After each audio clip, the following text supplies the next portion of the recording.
Chapter 12, Gravitation.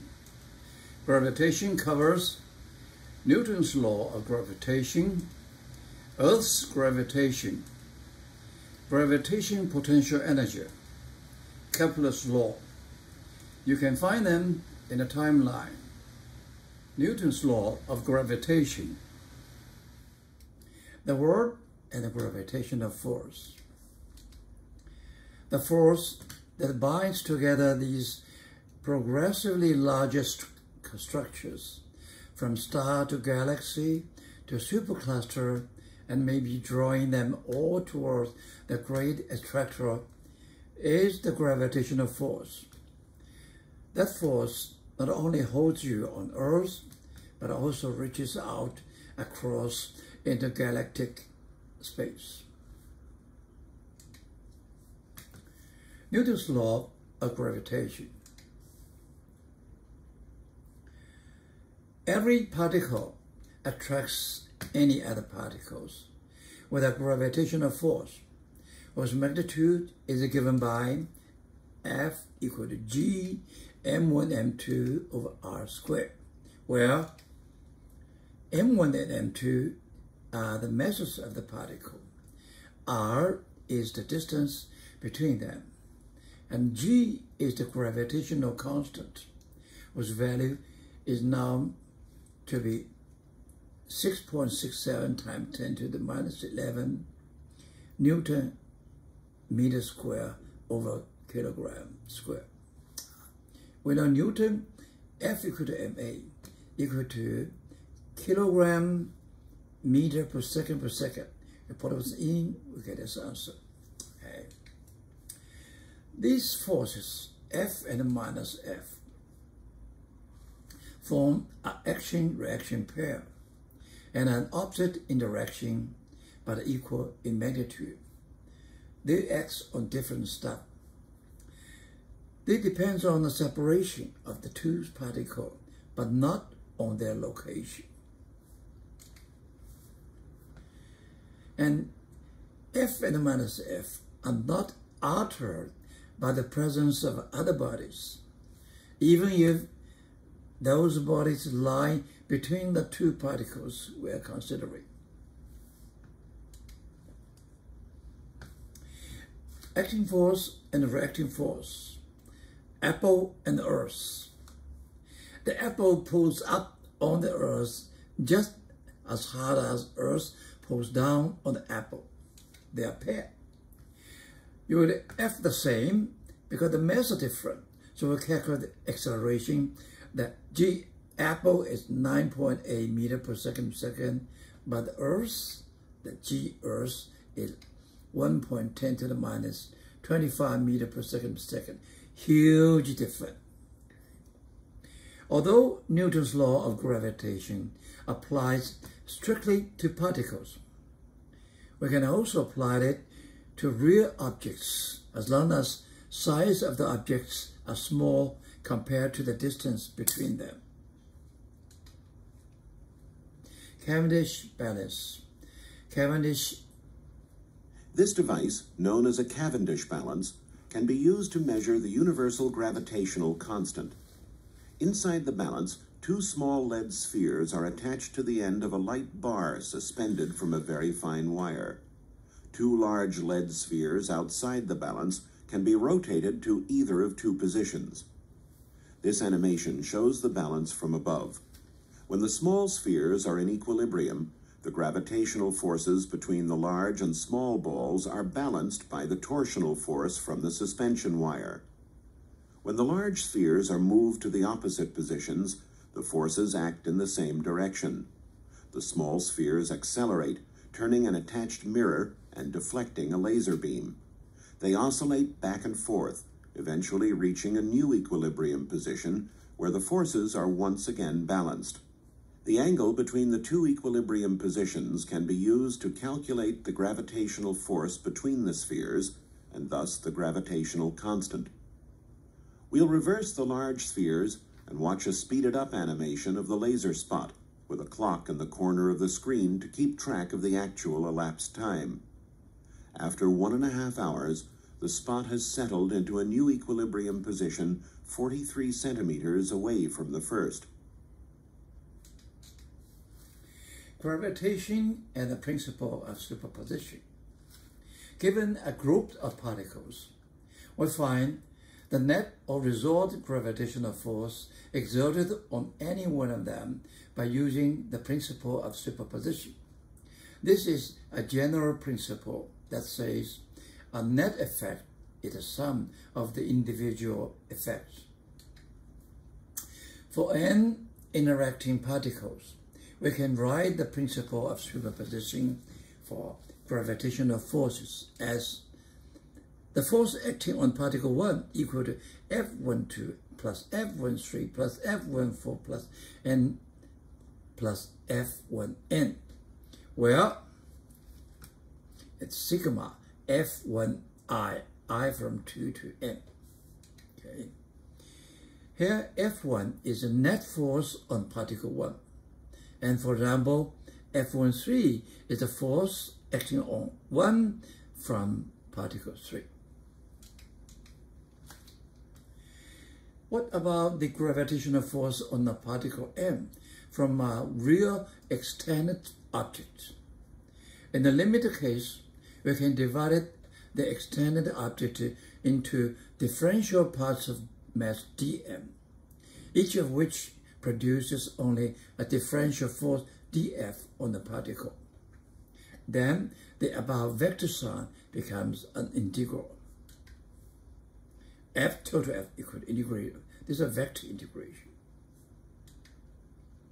Here, the integral is taken over the entire extended object. Newton solved the apple-Earth problem by proving an important theorem called the shear theory. We will prove part of it later. A uniform spherical shear of matter attracts a particle that is outside the shear, as if all the shear's mass will concentrate at its center. A uniform shear of matter exerts no net gravitational force on the particle located inside it. This is called shear theory. Okay. I will prove the first part for you in the later. Earth can be thought as a nest of such shears, one within another, and each attracting a particle outside Earth's surface, as if the mass of that shear were at the center of the shear. Thus, from the apple's point of view, Earth does behave like a particle located at the center of Earth and having a mass equal to that of the planet. Earth's gravitation. Gravitation near Earth's surface. 1. Earth is not a uniform. 2nd, Earth is not a sphere, it's an ellipse. Earth is rotating. So, the gravitation acceleration we measured is changing around the Earth. First, it changes from region to region. Second, it different from at equator and the poles. Third, with different attitude in the same place above the Earth is different G. Let's look at the stuff sit on the Earth and rotate together with the Earth. How many forces acting on it? 2. One is the gravitational force towards the center of Earth, another is normal force perpendicular to upstate. Okay, and it actually the normal force is its weight. Its weight. Okay. Now we see MAG, we call the gravitational force caused by the gravitational force. This is gravitation acceleration. Okay, and we see because it rotates, so the gravitational force downward minus the normal force equal its centripetal force, m omega squared up. And this n actually is the weight we measure, mg. Okay. So that's why we have mg equal to mag minus m omega r. That means the measured weight equal to gravitational force minus centripetal force. If you take the m off, you have g equal to ag minus omega squared r. This is the centripetal acceleration. So we have the free fall acceleration equal gravitational acceleration minus centripetal acceleration. Sample. An astronaut whose weight h is 1.7 meter floats free down in an orbiting space shuttle at a distance r 6.77 times 10 to the 6 meter from the center of Earth. What is the difference between the gravitational acceleration at her feet and that at her head? And we know the acceleration outside is ag equal to gm, the Earth, and over r squared. You put the small m, put the small n, this ma equal to gravitational force. Okay. Now, how would you find the difference between the acceleration between her feet and head? And we can do, after we have learned to calculate, we can also really get a dA. dA. This me is the mass of Earth. Okay. dA is the difference. We do the differentiation with respect to r. So the dA equal to mg constant e, r squared, 1 over r squared derivative equal to minus 3r cubic, and the dr. And we see what is the acceleration difference? This is a g minus 2. This is mass of Earth. dr. This is r. R is this one, and the dr is 1.7. We put this number inside, we get it. The acceleration difference is minus 4 times 10 to the minus 6 meter per second. Very, very small. Okay. Gravitation inside Earth. We know the gravitation force equal to g m1 m2 r squared. We have two factors. If we were moving inward, perhaps down a deep mine shaft, the gravitational force would change for two reasons. One is r getting smaller and smaller, so f getting larger. Second is m2 getting smaller and smaller, so the f getting smaller. Okay. Why m2 is smaller? Because according to the Newton's shear theory, all this mass outside the point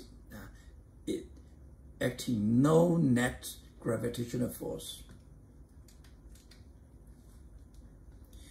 For a uniform Earth, the second influence would prevail, and the force on particle would steadily decrease to zero as a particle approaches the center of Earth.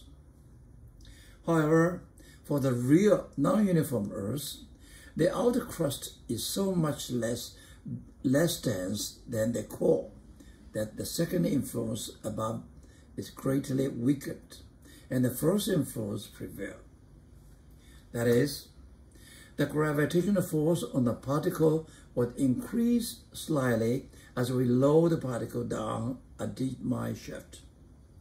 Eventually, of course, the force would reach a maximum and then decrease to zero at the center of Earth. Gravitation potential energy. We know the gravitation force is a conservative force, so it has a potential energy. We will prove it, okay?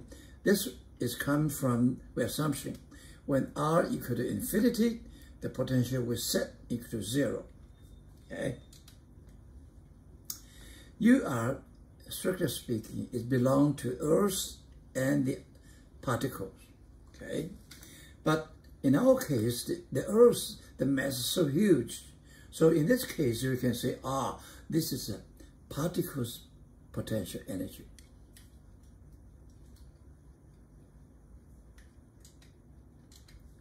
If a system contains more than two particles, the principle of superposition applies. For example, we have three particles, and the potential is 1 and 2. It is M1, M2 over R12. 2 and 3, M2, M3, R23. 1 and 3, M1, M3, R13, etc. Now I improve this formula.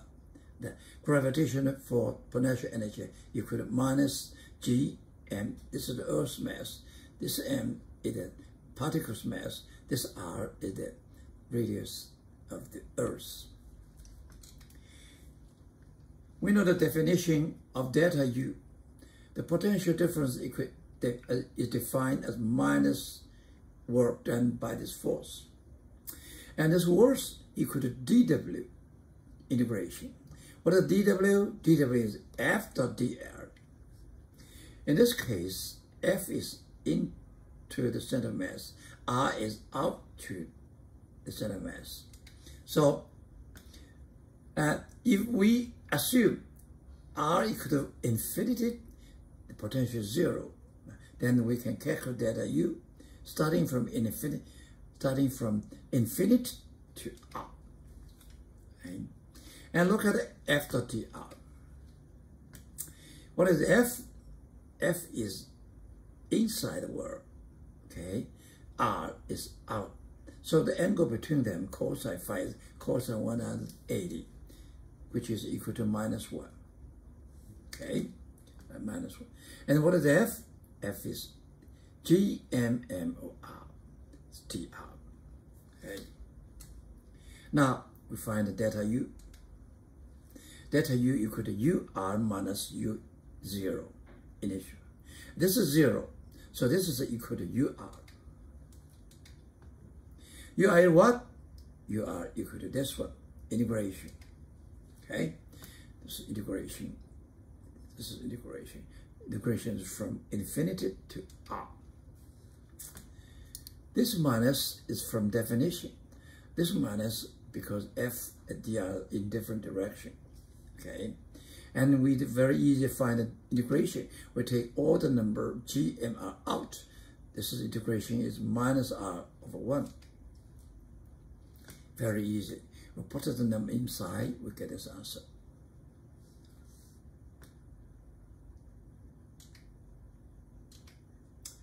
Path independent. Gravitational force is a conservative force. So the work done from A, B, C, D, E, F, G equal to the A, G, B, G. Nothing to do the path. Okay. The gravitational force is a conservative force. The work done on a particle moving from an initial point I to a final point F is independent of the actual path taken by the points. So delta U equal to U final minus U initial equal to minus W. This is the work done by the gravitational force. This is definition. Okay. So the change in delta U in a gravitational potential energy is also independent of the actual path taken, only depends on the two terminal ends. The potential energy and the force. We learned previously the force equal to D potential energy dr minus. If you don't remember that, you go to chapter 4. We have this one. And in this case, we know the U. U equal to minus G M R. We do the derivative with respect to R. So we get R squared minus. This minus number, that means it is toward the center. Attractive force. Escape speed. If you fire a projectile upward, usually it will slow, stop momentarily, and return to Earth. There is, however, a certain minimum initial speed that will cause it to move upward forever, theoretically come to rest only at infinity. And this initial speed is called the escape speed because the subject that can escape. Look at escape speed. Let's see the final situation. We set the final potential energy is 0. And in order to make the minimum total mechanical energy, we suppose the start at infinity just sit no speed. So in this case, at infinity, the total energy is 0. Also, because kinetic energy, mechanical energy, so the initial kinetic energy plus initial potential energy, this is initial kinetic energy. This is initial potential energy at the Earth. They should be equal to 0. So in this case, in order to escape, minimum energy we need is this m equal to 2gm or r squared rho. If we put this m as Earth's mass, this is Earth's radius, and we find this velocity about 11.2 kilometers per second. In order to escape from Earth to Moon to Sun, at least you need launch speed called escape speed, 11.2 kilometers per second. Sample. An asteroid headed directly towards Earth has a speed of 12 kilometers per second relative to the planet when it is a distance of 10 Earth radius from Earth's center. Neglecting the effective Earth's atmosphere on the asteroid, find asteroid speed v final when it reaches Earth's surface. Now this is a simple question. This is a mechanical energy conserved. See, at the 10 r distance, you have potential energy and you have velocity. And at the surface of Earth, you have UF, then you can know its kinetic energy, okay? And you can find the speed. This is half m final speed we want to find. This is potential energy when you reach the Earth's surface. This is initially at the 10 r distance, the potential energy plus the kinetic depth. So in this way, we can find V final, okay?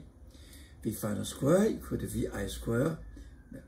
Combine these two, get this one, I get V, okay? We put number inside, we get the answer. 16 kilometers per second, very huge number, very dangerous. Kepler's laws. Planet and satellites, Kepler's law. Newton shows that his law of gravitation leads to Kepler's empirical laws. Planets and satellites, Kepler's laws. Newton showed that his law of gravitation leads to Kepler's empirical laws. 1. The law of orbits. All planets move in elliptical orbits with the Sun at one focus. 2. The law of areas. A line that connects a planet to the Sun sweeps out equal area in equal times. 3. The law of periods. The square of the periods of any planets is proportional to the cube of the semi-major axis of its orbit. This is a Kepler. Great. The law of orbit. All planets move in elliptical orbits with the Sun at one focus. This is observation, okay? This is a elliptic. This is the sun at its focus. We know this is a semi-major A. This is the focus is C. C equal to EA. Okay. A is a semi-major axis. E is eccentricity equal to C over A. Aphelion distance is A plus C, C equal to EA. Okay. Perihelion is distance equal to A minus EA.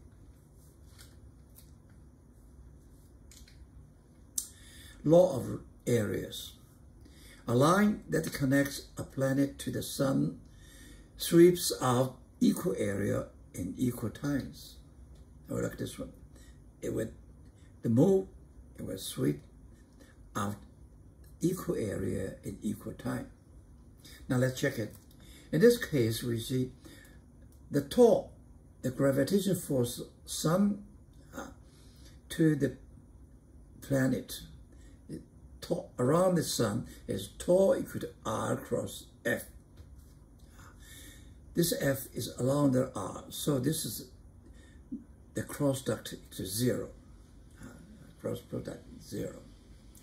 And this one we write R times P equal to, that means it's linear momentum equal to constant, okay, from Newton's angular second law. What is air? Air is defined by R cross P. The magnitude of air, okay, this is a constant because this one, and this one matrix is RP perpendicular or PR perpendicular. This is P along the tangent. R, this is a P perpendicular. Go this way. This particular. What is P perpendicular? The P perpendicular means MV perpendicular. What is V perpendicular? V perpendicular is equal to omega R. This is V. V is omega R. And so this is equal to mR squared omega. It's constant. Now let's look at the area sweep. In delta t, it moves delta theta. And this angle, we will see, this line is R. Okay, this line is R. And this line is delta theta times R. And this triangle, the area of this triangle, the sweep out area, this angle is, we call it the base R then theta, multiple the height. The height is R, so, and half. So the delta A equal to half R squared delta theta. And we had the rate, change rate is divided by delta T. So dA dt equal to half R squared d theta dt over dt. D theta dt is omega, so that's equal to half R squared omega. And we see R squared omega equal to L over M. Okay, so that's why we prove this one. dA dt is the same as a constant. The law of periods. The square of the period of any planet is proportional to the cube of the semi-major axis of its orbit.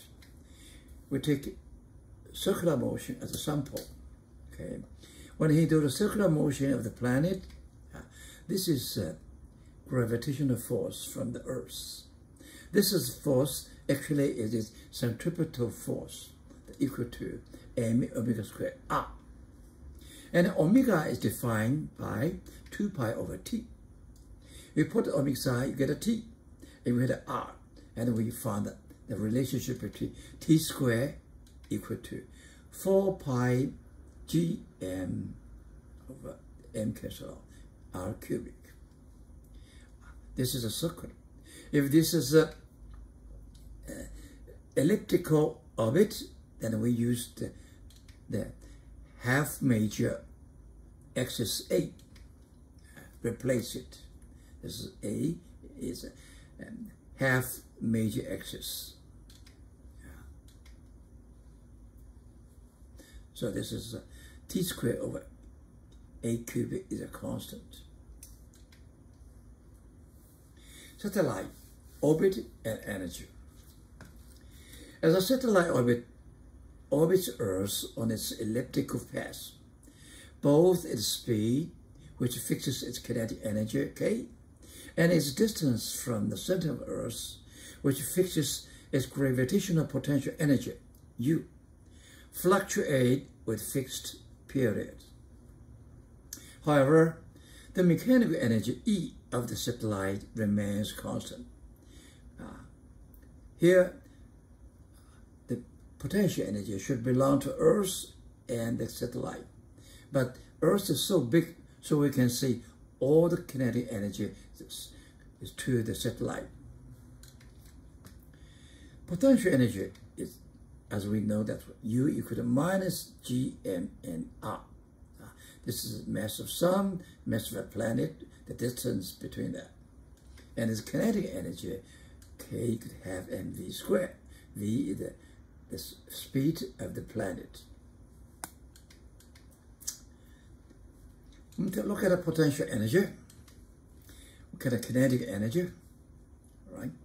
And we know that one, if the circular motion, this is gravitational force equal its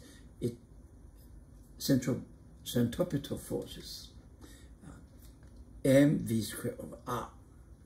With this equation, we cancel r, cancel m, we get mv squared equal to G(m) over r.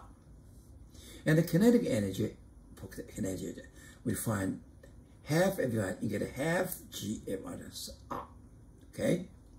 And if you see the U, this is equal to minus half U.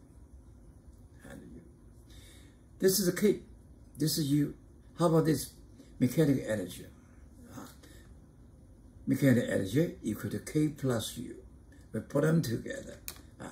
You see, U is minus 2K. So the total energy equal to minus K, also equal to minus half U. This is a circular orbit. About the elliptical orbit, then we see we use the elliptical orbit, we use the semi-major axis of elliptical orbit, replace R. Sample. A playful astronomer relays a bowling ball of mass m 7.20 kilogram into a circular orbit about the Earth at an altitude h 350 kilometer. This is altitude. A. What is the mechanical energy E of the ball in this orbit? So the mechanical energy includes the two parts, okay? Potential energy and kinetic energy, all right? We see the distance of this bowling ball to the center mass is 350 kilometer plus the radius of the Earth, 6,370. And this one we have to convert it into a meter, okay? So this would be 6.72 times 10 to the 6 meter, okay? Well, this one will have potential energy, okay? And we will have the total energy. We know the total energy equal to half U, right? Half U. So we put number inside, we get the number minus 214 megajoule. How come it is minus? Because we set the potential energy is 0 at infinity. Under that condition, it's minus. B. What is the mechanical energy E0 of the ball on the launch pad at Cape Canaveral? From there to the orbit, what is the change delta E in the ball's mechanical energy? we want to find the VE0, and we can find the delta E, okay? V0 because it's on the Earth, so we're just very simple, we put everything inside, okay? This is a constant, this is the mass of the Earth, this is the mass of the ball, this is the distance, this distance is 360 miles above the Earth's surface, okay? Then we get the U over C, all right? Now, once you get this one, you get an E, because E has a relationship with U, okay? Okay. At the launch part, kinetic edge is 0, and this U is -4. So then the delta E equal to E minus E0, okay? Minus 214 minus 451 is positive number 237. Einstein and gravitation, okay? Principle of equivalence. We know Einstein, it has a general theory of relativity, and a fundamental postulate of the general theory of relativity about the gravitational is called the principle of equivalence. What is it? It sounds easy, which says the gravitation and the acceleration are equivalent.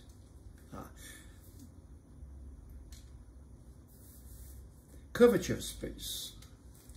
We have thus far explained gravitational force as due to the force between the masses. And Einstein had different explanation. Einstein shows that instead, gravitational force is due to a curvature or shape of space that is caused by the mass. This is very complicated, but it has been proved by the experiment. Okay, now we find out the light from a distance quasar, very bright light, follows past curved paths around a galaxy or large black hole, because of the very heavy masses that the light would twit. Okay, this has been proved. Next chapter, chapter 13, fluids. Welcome you make a comment and give suggestions so that this program can be more helpful. Acknowledgement. This video clip is a part of my lectures on College of Physics during 1990 to 2021, based on the adapted textbook, Principles of Physics by Holliday, Resnick, and Walker, published by Wiley. The demo videos were bought from a company in USA by my university for teaching. They help a lot. I'm sorry for not remembering its name to show my appreciation. It seems that they came from the University of California, Santa Barbara, where I got my PhD in physics. Thanks, God.